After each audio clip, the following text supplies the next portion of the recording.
একজন বাংলাদেশ থেকে টেলিফোন করে বলতেছে, আফা আপনি যে বাংলাদেশে নাই, আজকে আন্ধার হয়ে গেছে, সূর্য উঠে নাই, বাংলার মানুষ কাঁদতেছে। আর আর আর সাবেক, আমি প্রধানমন্ত্রী বলি না, কিসের প্রধানমন্ত্রী? তাকে প্রধানমন্ত্রী বলা যাবে না। বজ্জর, ডাকাত, 18 বছরে যা বেতন নিয়েছ সব ফেরত দিতে হবে। সমস্ত পার্লামেন্ট মেম্বার 8 সালে, 14 সালে, 18 সালে, 24 সালে এই এমপিদেরকে আপনারা সাবেক এমপি বলবেন না। কি বলবেন? বজ্জর, বজ্জর, বজ্জর, বজ্জাতা। একটা জিনিস কি, আফার চোখে আমি জিন্দিগিতে পানি দেখি নাই, সবসময় নাক দিয়ে শ্যাঁত শ্যাঁত শ্যাঁত, এখানে টিস্যু একটা দিয়া খালি নাক মুছতো। তাদের চোখে পানি নাই। এরা এসিডের বংশ, এরা ফেরাউনের বংশ, এরা দাজ্জালের বংশ। চট করে ডুববে, চট করে ধরবো, দইরা পদ্মা নদীতে ডুবাবো, এরপরে কাশিমপুরের কারাগারে গিয়ে ফাঁসির ব্যবস্থা। আসসালামু আলাইকুম ওয়া রাহমাতুল্লাহি ওয়া বারাকাতুহু। নাহমাদুহু ওয়া নুসাল্লি আলা রাসূলিল কারীম ওয়াসসালাতু ওয়াসসালামু আলা সাইয়্যিদিল আশরাফিল খাতামুন নবিয়্যিন ওয়া আলা আলিহি ওয়া আসহাবিহি ওয়া বারিক ওয়া সাল্লিম তাসলিমা। সম্মানিত, আজকের বাংলাদেশের ইতিহাসে সমাজতন্ত্রী এবং কমিউনিস্ট আর পুঁজিবাদীদের শ্রমিক আন্দোলনের দৌরাত্ম্যের চ্যালেঞ্জের মোকাবেলা করে 1963 সালের 4ই মে যাত্রা শুরু করেছিল বাংলাদেশ শ্রমিক কল্যাণ ফেডারেশন। আজকের এই কাউন্সিল অধিবেশনের উপস্থিত আমার প্রিয় শ্রমিক ভাই, ডেলিগেট ভাই এবং বোনেরা, আজকের এই কাউন্সিল অধিবেশনে সম্মানিত সভাপতি, প্রিয় ভাই, চট্টলা শ্রমিক আন্দোলনের শ্রমিকদের বন্ধু জনাব এস.এম. লুৎফর রহমান, সম্মানিত আজকের প্রধান অতিথি, বাংলাদেশের বর্তমান রাজনৈতিক ময়দানে সর্বস্তরের মানুষের কাছে আলোচিত ব্যক্তিত্ব, আজকের প্রধান অতিথি, সাবেক শ্রমিক কল্যাণ ফেডারেশনের কেন্দ্রীয় সভাপতি, আমাদের প্রাণ প্রিয় সংগঠন, রক্তে ভেজা স্বচ্ছ রক্তের উপরে গড়ে ওঠা বাংলাদেশ জামাত ইসলামী, ত্যাগ তিতিক্ষা কুরবানি নির্যাতনের পিরামিডে গড়ে ওঠা বাংলাদেশের ইসলামী আন্দোলনের একমাত্র সংগঠন বাংলাদেশ জামাত ইসলামী,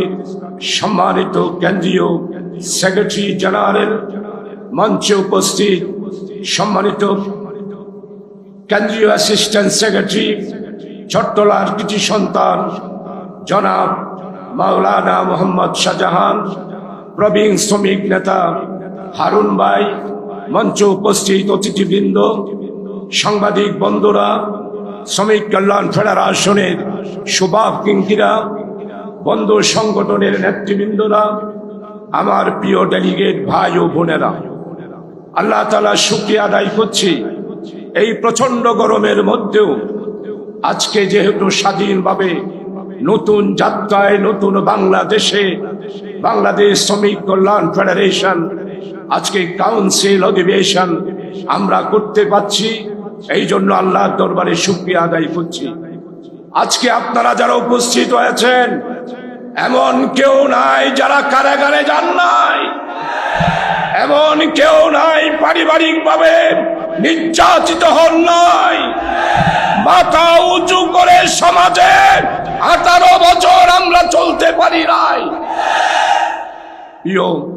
ডেলিগেট ভাই ও বন্ধুরা, প্রধান অতিথি গুরুত্বপূর্ণ বক্তব্য রাখবেন।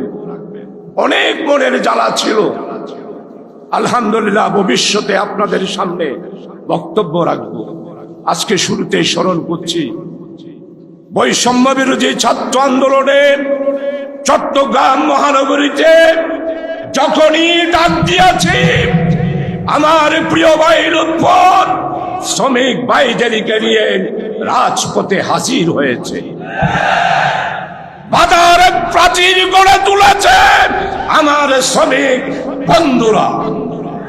ছাত্রদের সাথে আমার শ্রমিক কর্মচারী বন্ধুরা বৈষম্য বিরোধী ছাত্র আন্দোলনে দুর্বার গতিতে আন্দোলন করছে।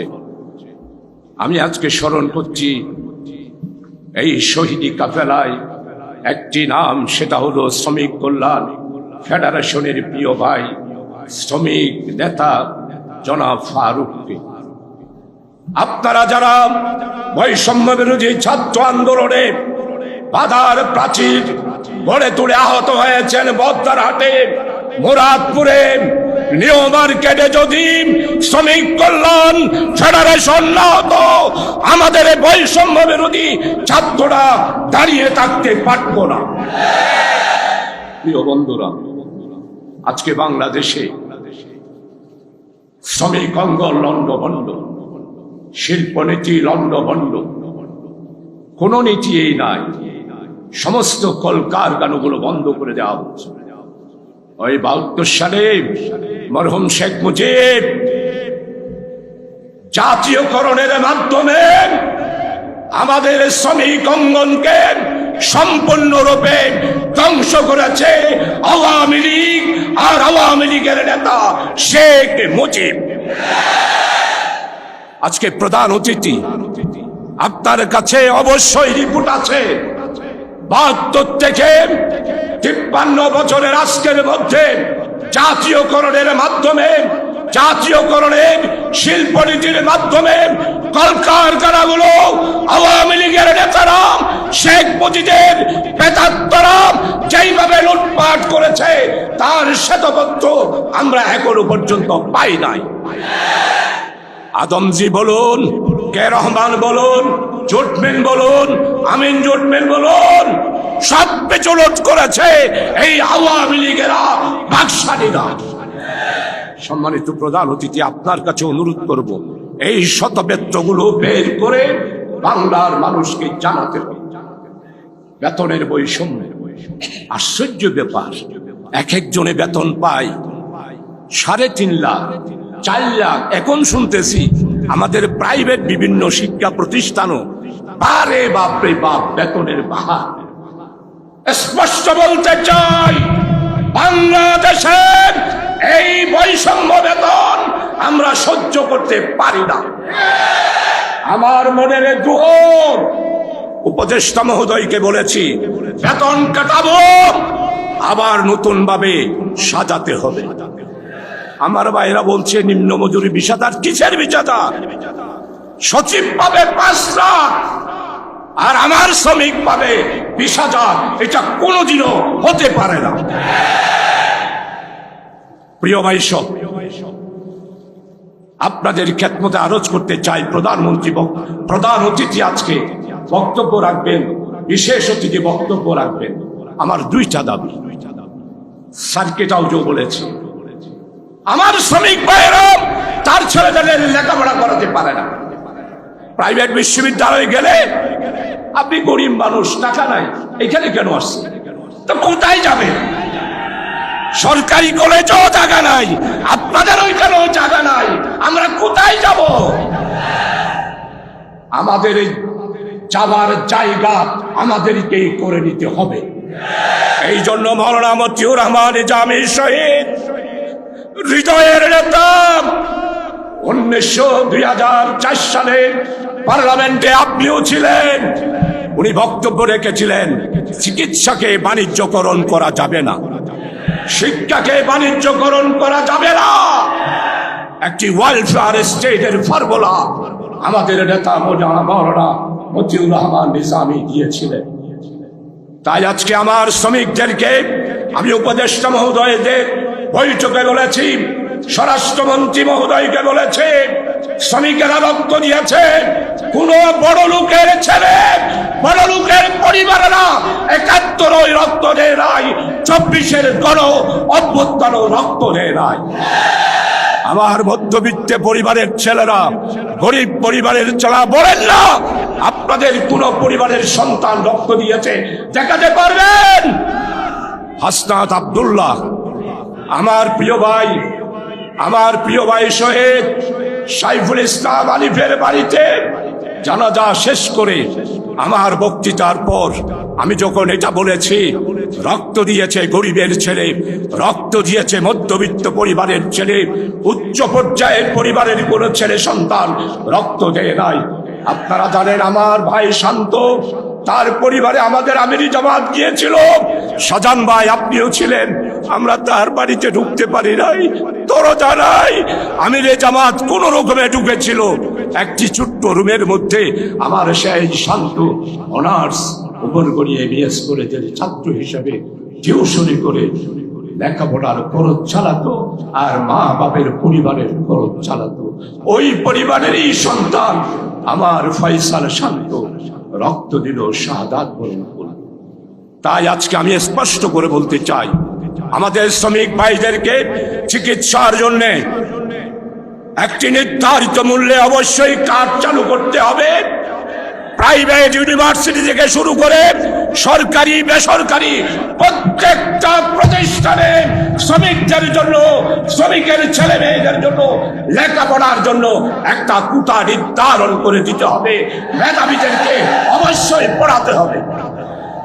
আর আপনারা থাকবেন ফ্ল্যাট বাড়িতে, এক একজনের ২-৩টা বিল্ডিং পাইছেন কি চট্টগ্রামে? আপনারা একটা নয়, দুইটা নয়, একটা ফ্ল্যাট নয়, দুইটা ফ্ল্যাট নয়, 15টা ফ্ল্যাট পর্যন্ত আছে। 15 ফ্ল্যাট কি বলবেন? আওয়ামী লীগের আখতারুজ্জামান বাবুর ছেলে ভূমিমন্ত্রী সাইফুজ্জামান, লুঠেরা, দুর্নীতিবাদ, অর্থ পাচারকারী, তার নাকি বিদেশে 265টা ফ্ল্যাট বাড়ি রয়েছে।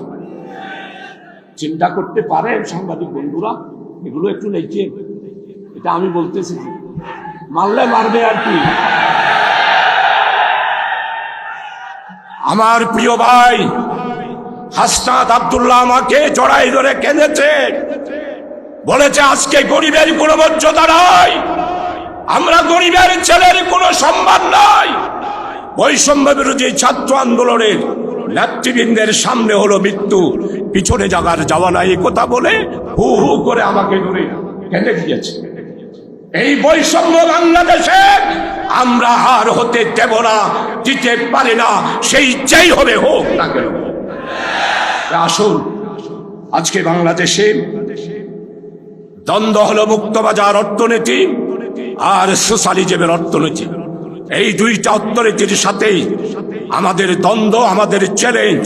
এটার মোকাবেলায় আন্দোলন করার জন্য চট্টগ্রাম মহানগরীতে নতুন যারা আজকে দায়িত্ব এসেছেন, ঘুমাতে পারবেন না, অতীতের মতো হবে না, রাত দিন 24 ঘন্টা উৎফল নেতৃবৃন্দদেরকে নিয়ে বস্তি এলাকায় সংগ্রাম করে তুলব, লড়াই করে তুলব। পরিবেশ সৃষ্টি হয়েছে, আর কোন শ্রমিক লীগ নয়, আর কোন শ্রমিক আন্দোলন নয়, একটি মাত্র আন্দোলন, বাংলাদেশ শ্রমিক কল্যাণ ফেডারেশন। শপথ গ্রহণ করুন, আগের মতো ঘুমায়া কাজ করবেন, এটা আর হতে পারবে না। প্রিয় ভাই সব, আর বেশি বক্তব্য রাখবো না। 92 লক্ষ লোক ব্যথা, আপনারা সবগুলি ছাঁটাই করছেন, পাইছেন কি? 2 মাস সময়, সব ছাঁটাইয়ে নতুন ভাবে চাকরি নীতি করে বন্দর থেকে সরকারি বেসরকারি বাণিজ্যিক সমস্ত প্রতিষ্ঠানে নতুন ভাবে আমার শ্রমিকদেরকে চাকরির ব্যবস্থা করতে হবে। যদি না করেন, আপনারা মনে করছেন আমরা ঘুমাই থাকবো না। যদি না করেন, ঘোষণা দিচ্ছি, খবরদার, খবর আছে, আপনাদেরকে অতীতে যেইভাবে মিল কারখানা ছেড়ে দিয়ে পালিয়ে গিয়েছে, যেমন আমাদের প্রধানমন্ত্রী 23শে জুন বলেছিল, আমি শেখের বেটি, পালাতে জানি না, পালাবো না। শেখ হাসিনা আজকে জিজ্ঞাসা করতে চাই, আপনি তো পালাইছেন, তাহলে তো শেখের বেটি না, আপনি হিন্দুস্তানের প্রধানমন্ত্রী নরেন্দ্র মোদীর বেটি। আপনি প্রিয় ডেলিগেট ভাইরা, ভাই লুৎফল ভাই, লুৎফল ভাই, ও ভাই ইকে কাছ নারা গরিবর ইকে সাইনি পার না মিশা আলি উত্তর বিজ্ঞা আয় 2 মিনিট সময় লই, ঠিক আছে? প্রিয় ভাই সব, আপনারা এইখানে অনেকে আছেন, মনে মনে ভাবতেছেন, সাংবাদিক বন্ধুরাও ভাবেন আবার বোধহয় শেখ হাসিনা, আওয়ামী লীগ বোধহয় বাংলাদেশে আসবে।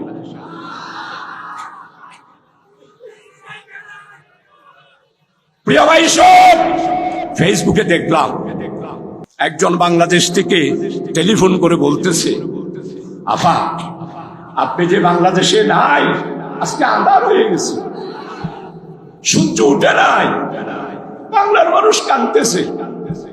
আর আর আর সাবেক, আমি প্রধানমন্ত্রী বলি না, কিসের প্রধানমন্ত্রী? তাকে প্রধানমন্ত্রী বলা যাবে না, বজ্জর ডাকাত। 18 বছরে যা বেতন নিয়েছ সব ফেরত দিতে হবে। সমস্ত পার্লামেন্ট মেম্বার 8 সালে, 14 সালে, 18 সালে, 24 সালে এই এমপিদেরকে আপনারা সাবেক এমপি বলবেন না। কি বলবেন? বজ্জর, বজ্জর, বজ্জর, বজ্জাতা। আমি মাননীয় খনিজ, গ্যাস, বিদ্যুৎ, রেলওয়ে, সেতুমন্ত্রী ফজল কবির খানকে সার্কিট হাউসে বলেছি, উনি এককালে 70 সালে সাতকানিয়ায় গিয়েছিল, পরিচয় হয়ে গেছে। আমি বললাম, সম্মানিত উপদেষ্টা, এমপিরা একদিনও 15 বছরে জাতির জন্য বক্তব্য রাখে নাই। তাদের বক্তব্য কি? 1000 বছরের শ্রেষ্ঠ বাঙালি, 1000 বছরের মানবতাবাদী তাদের নেত্রী। শুধু এই ক্যানভাসেই করেছে, জাতির জন্য কিছু করে নাই। এই জন্য বেতন ভাতা সবকিছু উদ্ধার করার জন্য দুদুকে মামলা সাবমিট করুন। এমনি বেতন নিয়ে যাবে। অন্যান্য প্রতিষ্ঠানের গুলো ইনশাআল্লাহ বলতেছি, উপদেষ্টার সাথে সম্পর্ক তো আল্লাহর মেহরবানি হয়েছে। 2 লাখ টাকা বেতন, 2.5 লাখ টাকা বেতন, এগুলো আর বাংলাদেশে হবে না। প্রিয় ভাই সব, আসুন, এইদিকে বলতেছে আফা, আর ওইদিকে আফা ফুলতেছে। একটা জিনিস কি, আফার চোখে আমি জিন্দিগিতে পানি দেখি নাই, সবসময় নাক দিয়ে শ্যাঁত শ্যাঁত শ্যাঁত, এখানে টিস্যু একটা দিয়া খালি নাক মুছতো। তাদের চোখে পানি নাই। এরা এজিদের বংশ, এরা ফেরাউনের বংশ, এরা দাজ্জালের বংশ। চোখের বাণী করতে গেছে, চোখের বাণী তো আল্লাহর রহমত। উর্দুতে কথা আছে না, কলবে জাকের দে মুঝে হও রোনওয়ালি আঁখো দে। তাদের চোখে পানি থাকবে না, তারা দাজ্জাল। আর ওই দিক থেকে বলতেছে, তোমরা চিন্তা করো না, আমি একদম বর্ডারের কাছাকাছি আছি, যেই কোনো সময় ছট করে ঢুকে পড়বো। শেখ হাসিনা, আপনি ছট করে ঢুকে যাবেন, আর আমার শ্রমিক বন্ধু, শ্রমিক কল্যাণ ফেডারেশন, জামাত, শিবির, বাংলাদেশের 18 কোটি মানুষ, আপনি ঢুকবেন আর আমরা যে থাকবো না। আপনি ফট করে ছট করে ঢুকবেন, ফট করে ধরবো, দইরা পদ্মা নদীতে ডুবাবো, এরপরে কাশিমপুরের কারাগারে গিয়ে ফাঁসির ব্যবস্থা। আসুন, আগামী দিনে বৈষম্য ইনসাফ বৈষম্যহীন, ইনসাফ ন্যায় ভিত্তিক, সুখী সমৃদ্ধিশালী উন্নয়ন করে একটি ইসলামিক কল্যাণময় রাষ্ট্র কায়েম করার জন্য আজকের কাউন্সিলের ডেলিগেট ভাইদেরকে বোনদেরকে অবিরাম সংগ্রাম, অবিরাম লড়াই, দাওয়াতি কাজ, ঘরে ঘরে দাওয়াতি কাজ করে আগামী দিনের বিপ্লবের জন্য তৈরি থাকার আহ্বান রেখে আপনাদের সবার কাছে দোয়া চেয়ে আমার বক্তব্য এখানে শেষ করছি। আল্লাহ হাফেজ। ওয়া মা তৌফিক ইল্লা বিল্লাহ। আসসালামু আলাইকুম।